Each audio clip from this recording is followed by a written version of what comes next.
Pertemuan silaturahim keumatan ini adalah bagian dari penyikapan terhadap PIK 2 yang memang tentunya ini adalah problematika kita bersama. Kita sebagai umat dan cinta tanah air harus menunjukkan bahwa Banten bisa menunjukkan keberanian untuk bisa melawan segala kezoliman yang telah dilakukan oleh para oknum-oknum yang tidak bertanggung jawab. Dan tentunya kita para perempuan sangat peduli kepada kaum perempuan yang di sana yang tergusur dan tentunya banyak mengalami hal-hal musibah. Di antaranya mungkin hari ini mereka tidak bisa makan karena suaminya tidak bisa melaut, dan tentunya hal lain, ada hal yang juga perlu disuarakan, bagaimana sungai-sungai diuruk, dan tentunya ini pencemaran, kebanjiran. Efek dari semua ini juga harus menjadi perhatian kita sebagai orang Banten. Dan tentunya penggagasan silaturahim keumatan itu agar semuanya melek terhadap situasi hari ini. Jangan diem gitu loh. Jadi orang-orang yang datang ke sini itu semuanya peduli terhadap masalah tentang PIK 2 ini. Dan ini jangan dianggap sepele. Ketika Banten bangkit, ini akan menimbulkan sebuah gerakan yang bersama tentunya, karena kasus PIK 2 yang PSN lain perlu ditinjau kembali dan bahkan harus dicabut. Itu mungkin statement kami dari seorang perempuan dan juga seorang akademisi yang tentunya peduli terhadap kaum perempuan di sana dan anak-anak di sana, nasibnya bagaimana. Dan kalau hari ini para tokoh-tokoh diem, itu artinya mereka tidak peduli. Dan ini adalah puncak ketika umat, ulama, dan tokoh masyarakat Banten berkumpul di sini adalah bagian dari perjuangan untuk menyuarakan hak-hak mereka. Terima kasih. Assalamualaikum warahmatullahi wabarakatuh. Assalatu wassalamu ala sayyidina Muhammadin mursalin wa ala alihi wa sahbihi wa man tabi'ahu bi ihsanin ila yaumil akhir.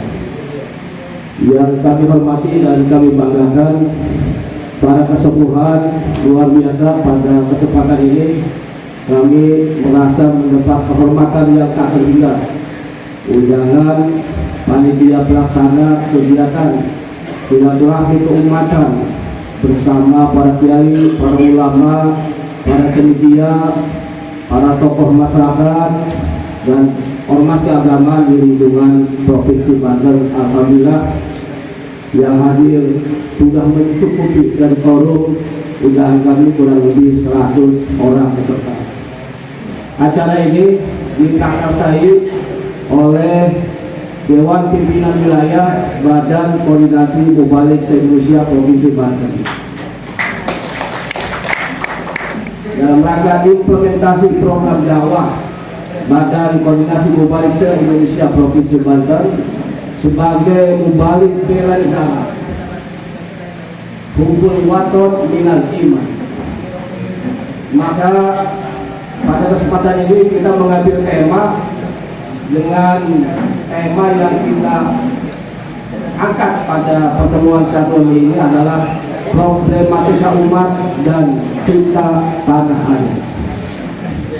Bapak Ibu yang berbahagia, mengapa kami ambil tempat di Dar El Istiqomah, yang dengan maksud agar Bapak Ibu yang hadir di tempat ini, para kesepuhan, para tokoh, para cendekiawan, dan lain sebagainya, agar kita bersama-sama hidup kita istiqomah.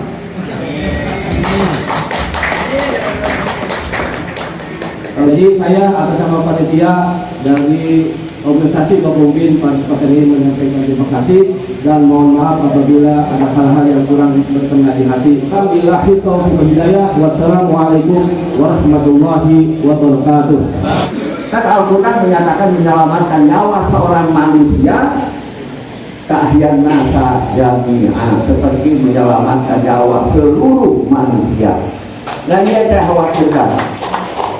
Oleh karena itu saya tidak demo yang diundang segala macam, saya tidak ikut. Ya, saya langsung ngambil langkah cepat ke sasaran yang memang punya wewenang untuk itu, hanya presiden kan yang berwenang. Ya, Saya kemudian berkumpul dengan beberapa orang tokoh, bikin surat. Suratnya sudah masuk ke presiden dan dibaca oleh beliau. Alhamdulillah, bongkar itu pagar. Ya.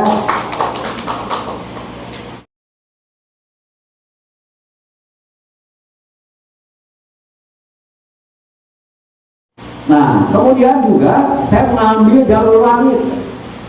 Itu sepertiga malam saya bangun, karena Allah lah yang membolak-balikkan hati manusia.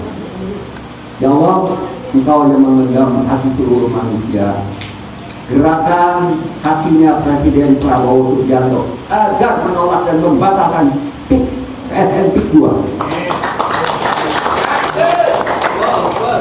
Nah, kemudian saya melihat dengan mata kepala sendiri bagaimana pagar warung itu, bagaimana masyarakat yang dirampas tanahnya, sertifikatnya diambil, tapi nggak dibayar, tambak yang diuruk, sawah yang diuruk, kali yang diuruk.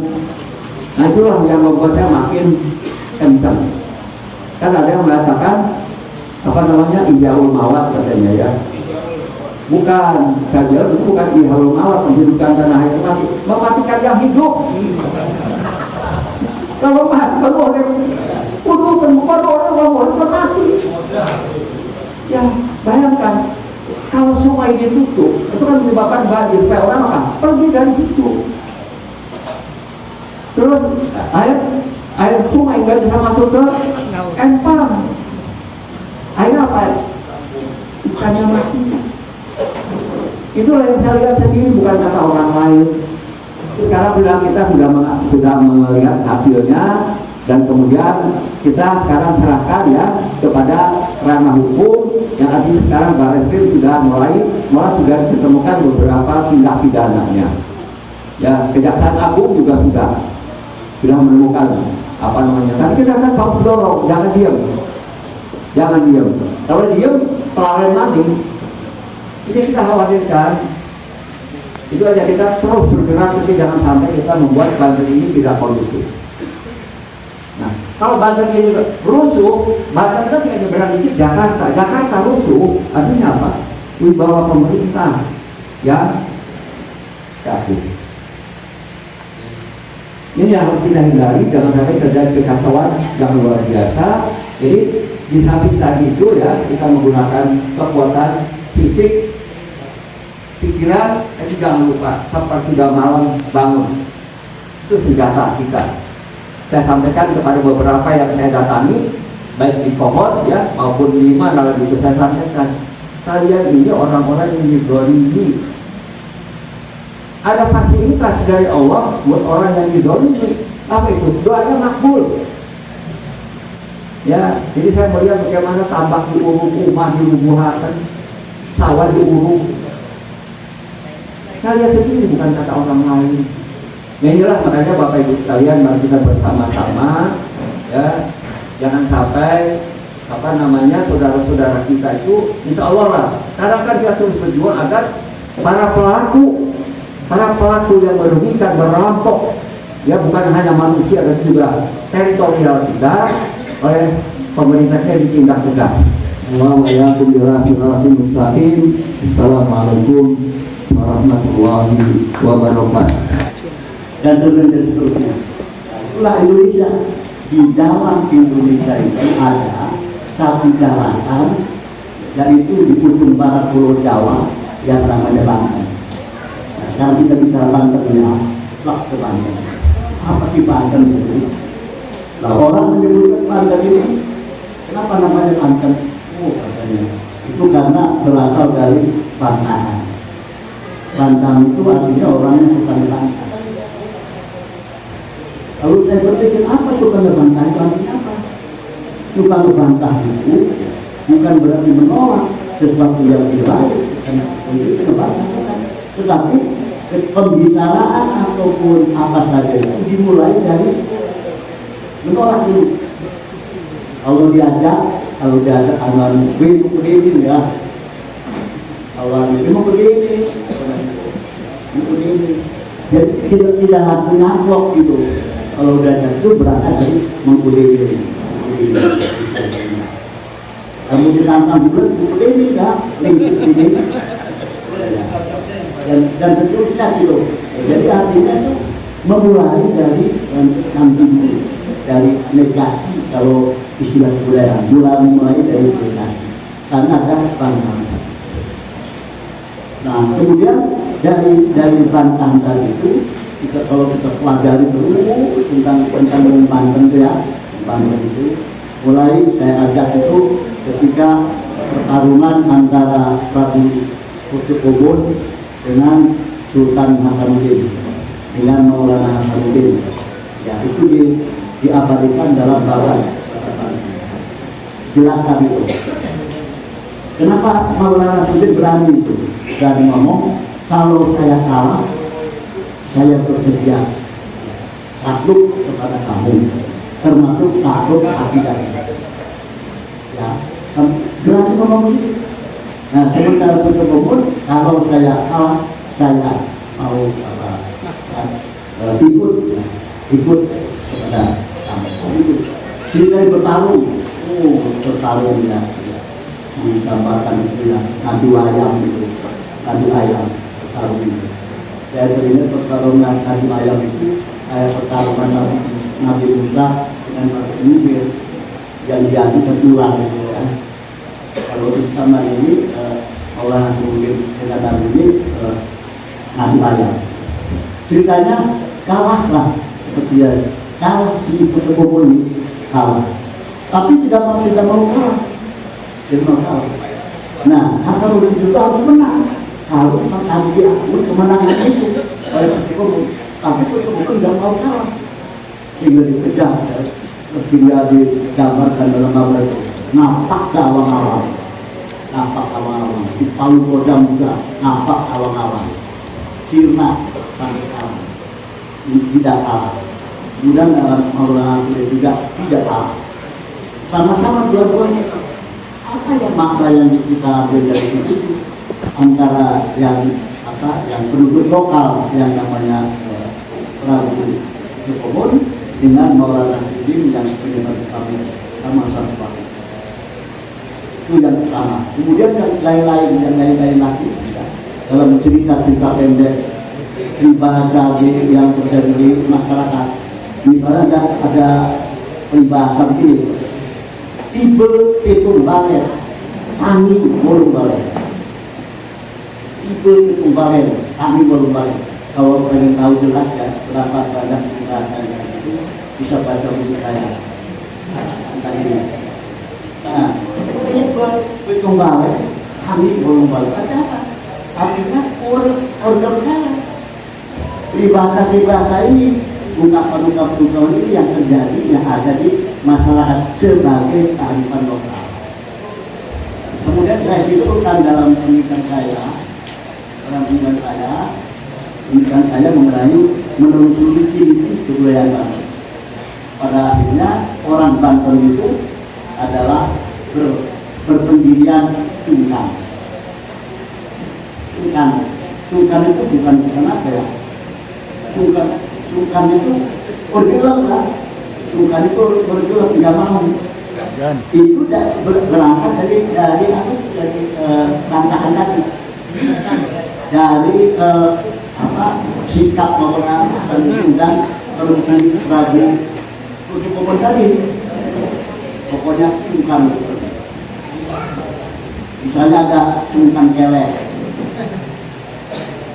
kemudian sungkan selaka, sungkan apes, segala lah ada sungkan tadi. Nah mulainya dari bantahan tadi. Kalau begitu kebudayaan Banten sungkan. Nah kalau di kebudayaan Sulawesi Selatan, Bukit Makassar itu namanya siri. Kalau di di Aceh itu apa namanya dalam di Jawa ada ini kebudayaan itu.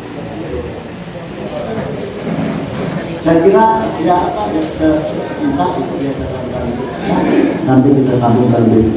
Ini kan yang saya sampaikan mudah-mudahan bermanfaat. Kenapa akhirnya diam dulu? Kami ingin melihat aspek potensi kejahatan-kejahatan yang akan dilakukan kemudian. Nah, cuman kena musibah, ya musibahnya Pak akhirnya ditutup untuk mendukung. Kemudian akhirnya katanya punya masjid di dua. Iya, ada masjid namanya akhirnya, tapi tidak ada hubungan dengan musibah dia kan. Tapi jangan masuk bersyukur aja. Meskipun mungkin kita nggak suruh, ya meskipun mungkin dibuatnya masjid itu misalkan hanya untuk melegitimasi bahwa di situ terjadi keberagaman tanpa adanya rasis. Ya kan? Mungkin begitu. Ya, kita nggak mau nuduh, tapi yang jelas saya pernah ditawari untuk di sekolah akhirnya di PIK. Dan saya menolak. Kenapa? Saya bilang akhirnya itu makomnya bukan di situ. Akhirnya itu menjadi umat bukan untuk cari eksistensi dan panggung saja. Tapi akhirnya hanya ini adanya anak lah, bisa alif kata, bisa roharoh, bisa ibadah, hanya itu saja. Dan peristiwa seperti kedua ini dibutuhkan negara Pak Wali lebih canggih. Ya, supaya butuh negara Pulau Ampel itu tangannya habis semua. Sebelah kanannya dekat laut habis, sebelah kirinya juga habis. Kemana? Semua rata-rata dijaminkan ke perbankan dan semuanya hilang. Jadi kita macet. Lokannya hilang. Ya, lokannya masih aman ya.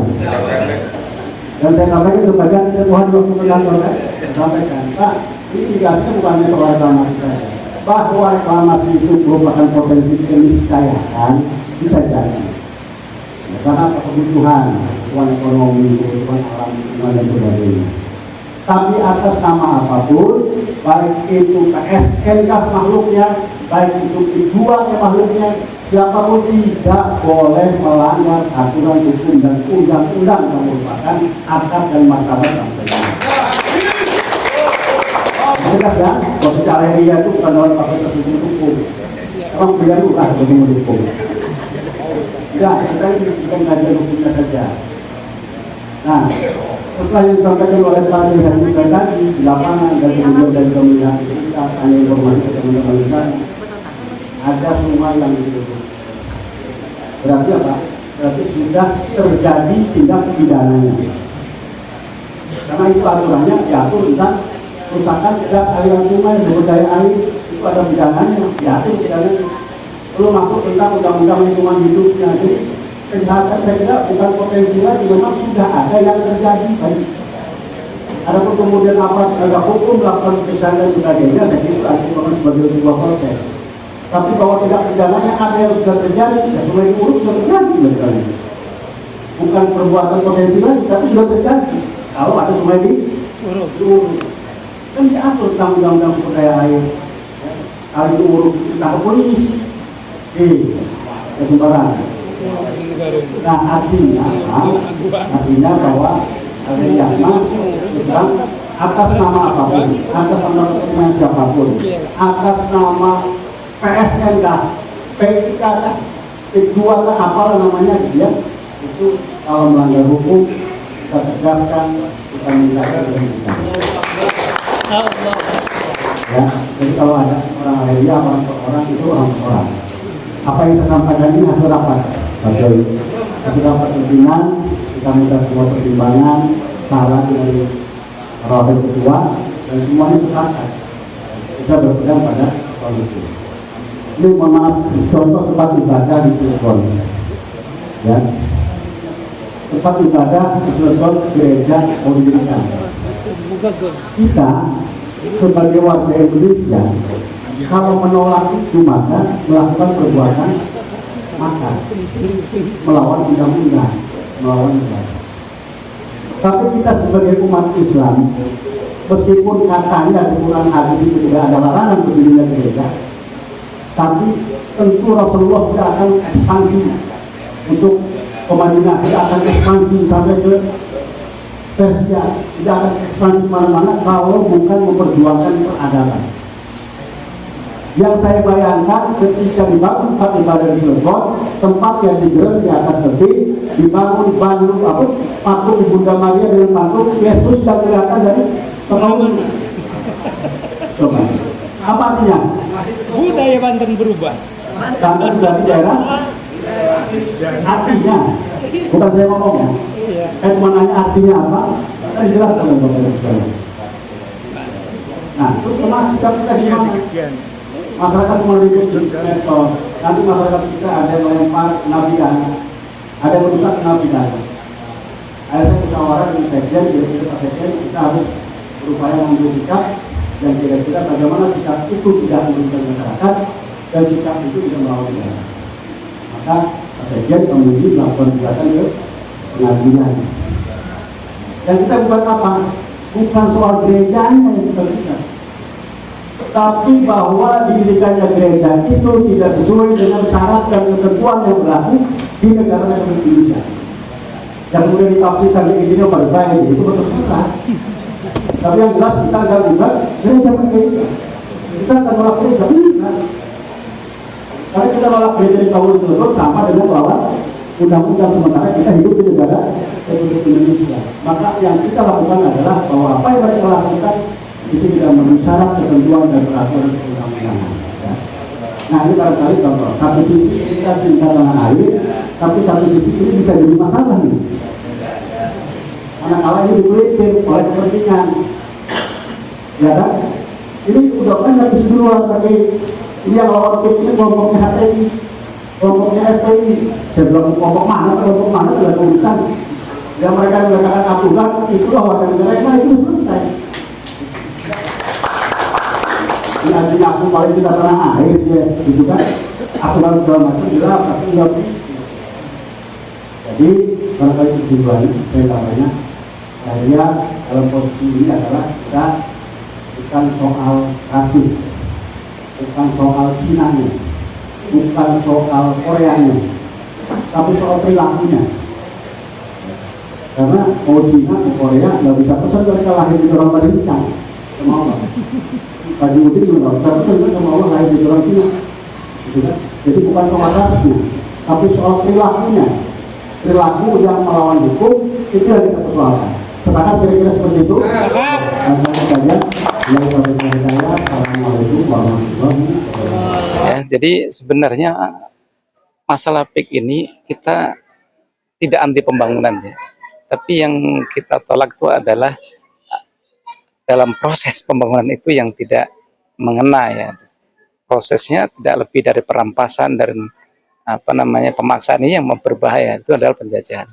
Tapi sebenarnya dari proses ini semua orang juga pasti menolak, tapi orang lupa bahwa yang berbahaya dari proses ini adalah PIK itu adalah mereka dalam rangka bisnis usaha. Dia akan menjadikan PIK itu menjadi kota terkenal di dunia. Dan itu akan berjalan, yang dikejar adalah bisnisnya. Nah, bisnis itu biasa kota besar itu ya tidak lepas daripada perjudian, pelacuran, dan hiburan-hiburan yang lainnya. Itu yang lebih berbahaya karena itu akan disintegrasi budaya, integrasi bangsa dan sebagainya. Apalagi di situ sudah simbol-simbol kebangsaan kita sudah terdegradasi gitu. Pemerintah harus segera mengevaluasi PSN dan juga membatalkan PIK sebagai pengembang yang cenderung keluar dari tujuannya. Assalamualaikum warahmatullahi wabarakatuh. Silaturahim alim ulama Banten di Pondok Pesantren Modern Darul Istiqomah sepakat. 1. Mendukung investasi untuk membuka lapangan kerja, menolak pembangunan yang caranya menggusur dan merampas hak rakyat serta merusak lingkungan secara sewenang-wenang. 2. Mendukung kebijakan kedaulatan pangan dan program swasembada pangan, menolak alih fungsi lahan pertanian, hutan, dan sawah produktif untuk kepentingan korporasi. 3. Mendukung kebijakan pemerintah menjadikan laut, selat, teluk, sungai, situ, dan danau sebagai beranda depan pembangunan, menolak pembatasan dan penutupan akses publik, khususnya masyarakat pesisir dan nelayan terhadap pantai dan laut. 4. Mendukung visi kepelabuhanan dalam rangka merevitalisasi peradaban muara dan bandar perdagangan global. Menolak perampasan hak nelayan dan masyarakat pesisir dalam pengelolaan pelabuhan rakyat. 5. Mendukung pembangunan ekonomi eksklusif dengan memperhatikan aspek geopolitik dan kedaulatan negara. Menolak keberadaan kawasan ekonomi khusus yang berpotensi mengalihkan aset negara kepada swasta dan meminggirkan peran masyarakat luas. Tim ad hoc tim perumus Kiai Haji Sulaiman Ma'ruf, tokoh ulama Banten, Haji Mas Muiz, MUI Banten, Dr. Haji Fadullah, MPD, Dekan Untirta, Haji Udin Saparudin, PG Al-Khairiyah, Kiai Haji Rasim, Ketua Bapomubin Banten, Haji H.A. Toifukur Rahman, Matal Anwar Banten, Haji Sudrajat Kahmi, Haji Sudrajat Sahrudin Kahmi Banten. Allahu Akbar. Allahu Akbar. Allahu Akbar. Allahu Akbar. Rakyat Banten menolak PIK 2 dinyatakan rasis. Siapa yang rasis? Mereka yang rasis, apa kita yang rasis? Masyarakat Banten sangat ramah. Di Banten ada gereja, ada petekong dan sebagainya, baik-baik saja. Mereka yang rasis. Sebagai bukti, di PIK 1 tidak ada lambang Garuda, tidak ada lambang Pancasila, tidak ada bendera merah putih, tapi naga yang dibesar-besarkan. Mereka yang rasis, negara di dalam negara, negara di atas negara. Semoga Bapak Presiden secepatnya menolak PIK 2, membatalkan PIK 2. Itu bukan PSN. Semoga Allah memberkati Bapak Presiden dengan langkah cepat membubarkan PIK 2. Terima kasih. Takbir. Allahu Akbar.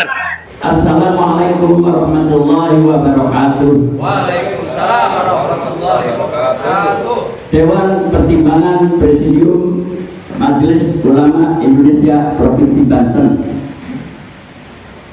mengusulkan kepada Dewan Kehormatan yang sudah dibentuk diberikan kepercayaan oleh Dewan Pertimbangan untuk segera mengambil langkah konkret mengganti pengurus